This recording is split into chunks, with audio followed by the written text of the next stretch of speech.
नमस्कार दोस्तों, आप सभी लोगों का बहुत बहुत स्वागत है हमारे YouTube channel study with Bhushan पर। हिंदी पेडागोजी की ये चौथी क्लास है। इसके पहले के 3 क्लास हम लोगों ने कर लिया है। हिंदी शिक्षा शास्त्र से आपके एग्जाम में 15 नंबर के प्रश्न आएंगे, तो आपको 15 नंबर हर हाल में लेकर आना है। चलिए वीडियो की शुरुआत करते हैं पहले प्रश्न से। किसी एक विचार को औपचारिक तरीके से संप्रेषित किया जाता है, फिर उसी विचार को अनौपचारिक तरीके से संप्रेषित किया जाता है।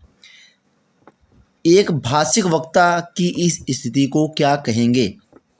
देखिए, आपके एग्जाम में 15 नंबर की पेडागोजी और 15 नंबर का जो आपका एक पैसेज से और एक पोएम से प्रश्न जो बनेंगे, तो कुल मिला के 30 प्रश्न होंगे आपके एग्जाम में। तो आपको कम से कम 28 तो लेकर ही आना है। हम प्रीवियस ईयर लगातार आपको इसलिए करा रहे हैं, थोड़ा सी आपको एक प्रश्न के पूछने का पैटर्न पता चल जाएगा, बहुत ही जो आप लोगों के लिए आवश्यक है।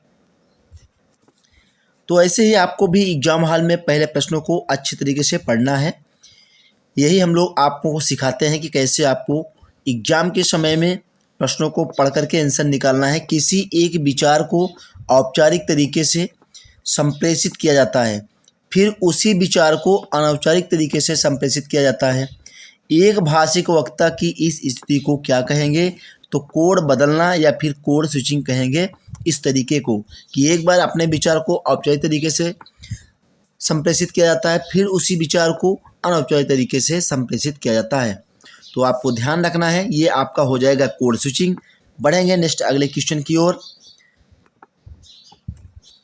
अगला प्रश्न क्या कह रहा है कि नाम चौमस्की से आपका एक प्रश्न देखने को मिलेगा हर हाल में। 1 या 2 प्रश्न आपका नाम चौमस्की से मिलेगा। किस टाइप के मिलेगा? हर एक पैटर्न आपको ध्यान रखना चाहिए कि नाम चौमस्की समर्थन करते हैं कि बच्चे द्रुत मतलब धीमी गति से भाषा अर्जित करते हैं। तो ये आपका गलत जवाब हो जाएगा। सभी संस्कृतियों में भाषा अधिगम का प्रतिरूप अधिकांशतः एक जैसा है। तो यहाँ से आपका राइट आंसर हो जाएगा ऑप्शन नंबर बी, कि नोम चॉम्स्की समर्थन करते हैं कि सभी संस्कृतियों में भाषा अधिगम का प्रतिरूप अधिकांशतः एक जैसा है। अब देखते हैं अगला प्रश्न। अगला प्रश्न भी आपका नाम चॉम्स्की से है, थोड़े से फेरबदल के साथ है ये। नाम चॉम्स्की के सिद्धांत के अनुसार हम सभी सहजात समझ के साथ जन्म लेते हैं। किस भाषा से कैसे कार्य करती है? तो नोम चॉम्स्की के सिद्धांत के अनुसार हम सभी इस सहजात समझ के साथ जन्म लेते हैं कि भाषा कैसे कार्य करती है। तो भाषा आपकी सार्वभौमिक व्याकरण की तरह कार्य करती है। आपको याद रखना है, ऑप्शन नंबर बी सही जवाब है कि नोम चॉम्स्की के सिद्धांत के अनुसार हम सभी इस सहजात समझ के साथ जन्म लेते हैं कि भाषा सार्वभौमिक व्याकरण की तरह कार्य करती है। अब देखते हैं अगला प्रश्न आपका। अगर वीडियो आपको अच्छी लग रही है तो वीडियो को जितने भी अभ्यर्थी देख रहे हैं, आप सभी लोग वीडियो को फटाफट से लाइक कर दीजिए। लाइक के साथ साथ अपने दोस्तों के साथ वीडियो को शेयर जरूर करिए। बहुभाषिक शिक्षा एक ऐसी प्रक्रिया है जिसमें शिक्षार्थी विद्यालय में अतिरिक्त भाषा सीखने से पहले किससे शुरुआत करते हैं? तो बहुभाषिक शिक्षा एक ऐसी प्रक्रिया है जिसमें शिक्षार्थी विद्यालय में अतिरिक्त भाषा सीखने से पहले अपनी मातृभाषा से शुरुआत करते हैं। तो यहाँ आपका बिल्कुल शानदार आंसर हो जाएगा ऑप्शन नंबर ए। अगला प्रश्न है, द्वितीय भाषा के शिक्षण शास्त्रीय अभ्यास में खाली स्थान के द्वारा संरचना को बेहतर तरीके से आत्मसात किया जाता है। द्वितीय भाषा के शिक्षण शास्त्रीय अभ्यास में किसके द्वारा संरचना को बेहतर तरीके से आत्मसात किया जाता है? तो ये रोचक विषय सामग्री के साथ अर्थपूर्ण अंतःक्रिया के साथ संरचना को बेहतर तरीके से आत्मसात किया जाता है। द्वितीय भाषा के शिक्षण शास्त्रीय अभ्यास में रोचक विषय सामग्री के साथ अर्थपूर्ण अंतःक्रिया के द्वारा संरचना को बेहतर तरीके से आत्मसात किया जाता है। अब देखते हैं अगला प्रश्न। ये सभी आपके प्रीवियस में पूछे गए प्रश्न हैं, तो सभी को आप स्टार लगा लीजिए। वेरी इंपॉर्टेंट प्रश्न होंगे, क्योंकि सीटेट एग्जाम में आपके प्रीवियस के प्रश्न आते हैं। थोड़े से उसमें पैटर्न आपको चेंज देखने को मिलेगा, लेकिन आपका प्रश्न इसी टाइप के होंगे। थोड़ा सी आपको अच्छे तरीके से ध्यान देने की आवश्यकता है, अच्छे मार्क्स आपके तभी आ सकते हैं जब आप इन तरीकों को पकड़ते हैं। निम्नलिखित में से कौन सा किसी उत्तम पाठ्यपुस्तक का मूलभूत मानदंड नहीं है? तो सीटेट किस टाइप का प्रश्न पूछता है, इसको आपको पकड़ना है। उसका तरीका क्या होता है, पैटर्न क्या है, पूछने की प्रकृति कैसी होती है, तो बहुत आसानी से आप अच्छे नंबर ला सकते हैं। इसमें कोई बड़ी समस्या नहीं है, न काफ़ी आपको समय देने की आवश्यकता होती है। तो निम्नलिखित में से कौन सी उत्तम पाठ्य पुस्तक का मूलभूत दंड नहीं है? तो आपका मुद्रण एवं जिल्द चढ़ाना, यानी कि मुद्रण और आप अखबार चढ़ाते हैं, तो ये आपकी उत्तम पाठ्य पुस्तक का मूलभूत दंड नहीं है। वेरी इंपॉर्टेंट क्वेश्चन है, स्टार लगा लीजिए। अगला प्रश्न है, एक अध्यापिका 5वीं कक्षा के अपने विद्यार्थियों को 6 वाक्यों का एक छोटा अनुच्छेद 2 बार सुनने के लिए कहती है। फिर वह विद्यार्थियों को 4-4 के समूह में सुने हुए वाक्यों को अपने शब्दों में लिखने के लिए कहती है। यह शिक्षण विधि कौन सा रूप है? तो शिक्षण विधि का ये कौन सा रूप है, ये बताना है।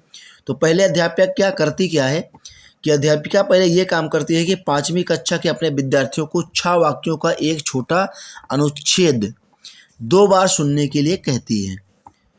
अध्यापिका क्या कहती है अपने 5वीं कक्षा के विद्यार्थियों से कि वाक्यों का एक छोटा अनुच्छेद देकर के 2 बार सुनने के लिए कहती है।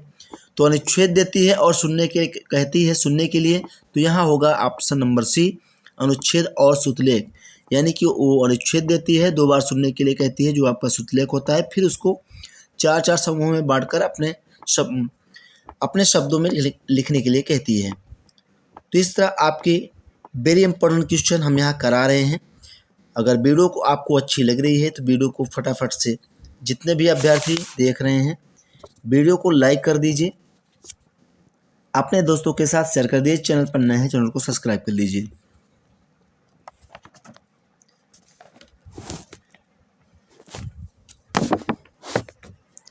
अगला प्रश्न है आपका, एक अध्यापिका को पता चलता है कि कुछ विद्यार्थी सीखते समय अनुच्छेदों की विस्तृत व्याख्या एवं वाक्य रचना को समझने में कठिनाई अनुभव कर रहे हैं। देखिए, सीटेट में आपको प्रश्न को पढ़ने के लिए अच्छे तरीके से इसलिए कहा जाता है क्योंकि प्रश्न को काफ़ी बड़ा बनाया जाता है, लेकिन आंसर आपका बहुत सामान्य सा होता है। तो प्रश्न को बड़ा देख करके आपको घबराना नहीं है, उससे आपको ये देखना है कि प्रश्न का पूछना क्या है, आप प्रश्न पूछ क्या रहा है, उसका जवाब आपको क्या देना है, ये तरीकों को समझना है। तो यही चीज़ें आपको ध्यान देने की आवश्यकता है, जो हम आपको बार बार कह रहे हैं कि प्रश्नों को पहले अच्छे तरीके से आपको पढ़ना है। तो वह उन्हें एक समृद्ध शब्द भंडार देती है और कुछ युक्तियों का सुझाव देकर उनका अभ्यास करवाती है। इस तरह कुछ समय पश्चात उसके विद्यार्थी भाषा सीखने संबंधी कठिनाइयों को यहाँ दूर कर पाते हैं। अध्यापिका ने यहाँ किस प्रकार का आकलन किया है? तो एक अध्यापिका को पता चलता है कि कुछ विद्यार्थी सीखते समय अनुच्छेदों की विस्तृत व्याख्या एवं वाक्य रचना को समझने में कठिनाई अनुभव कर रहे हैं। तो विस्तृत व्याख्या और वाक्य रचना को समझने में क्या कर रहे हैं, कठिनाई कर रहे हैं।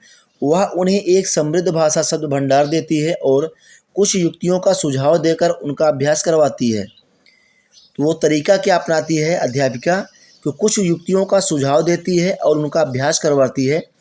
इस तरह कुछ समय पश्चात उसके विद्यार्थी का भाषा सीखने संबंधी कठिनाई क्या होता है, दूर हो जाता है। तो दूर हो जाता है, तो अध्यापिका ने यह जो प्रयोग किया है तरीकों का, तो ये किस प्रकार का आकलन किया है, ये आपको बताना है। तो यहाँ आपका हो जाएगा निदानात्मक आकलन, ऑप्शन नंबर ए आपका राइट आंसर हो जाएगा। देखिए, प्रश्न में ही आपका जवाब छुपा है। 1 से 2 बार आप पढ़ते हैं तो बहुत आसानी से आपको पता चल जाएगा कि आपका आंसर क्या होगा। आशा करता हूं कि वीडियो आपको अच्छी लगी होगी। अगर वीडियो आपको अच्छी लगी है तो आपसे एक ही रिक्वेस्ट है कि आप वीडियो को लाइक कर दीजिए। जितने भी अभ्यर्थी देख रहे हैं, चैनल पर नए हैं, चैनल को सब्सक्राइब कर लीजिए। मिलेंगे नेक्स्ट अगले नए वीडियो के साथ। Thank you for watching.